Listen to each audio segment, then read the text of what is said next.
আর ভাল লাগে না, হাঁক দিয়ে গেলেই 20-25টা করে কৃমি বেরোচ্ছে, আর পেছনটাও চুলকাচ্ছে, পেটটাও সেরকম ব্যথা করছে। ইচ্ছা করছে পেটের ভিতর থেকে কৃমিগুলো ধরে বার করে আনি।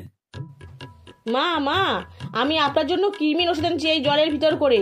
আপনার ওই কৃমি হয়েছে না, নিন মা, এটা খেয়ে নিন। ওষুধ? তুমি কি ভালো গো বৌমা, আমার জন্য ওষুধ নিয়ে এসেছো।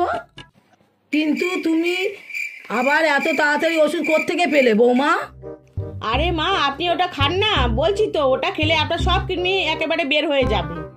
খেয়ে নি ওষুধটা। আচ্ছা বৌমা, ওষুধটা কেরম তিতো মতন। ওষুধের নামটা কি একটু শুনি, খোকাকে ফোন করে জিজ্ঞাসা করব ঠিক ওষুধ দিয়েছে কিনা।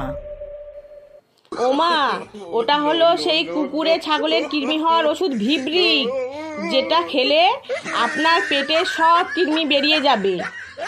এটা খান মা, এটা খেলে আপনার পেটের সব কৃমি বেরিয়ে যাবে। কুকুর, ছাগল, গরু, ভেড়া, মোষ সবার কৃমি বেরিয়ে যাওয়ার ওষুধ এইটা। তুমি তা বলে গরু ছাগলের কৃমি ওষুধ ভিবরি খাইয়ে দিলে? এবার আমি অসুস্থ হয়ে যাব রে। খোকা তুই তাড়াতাড়ি আয়।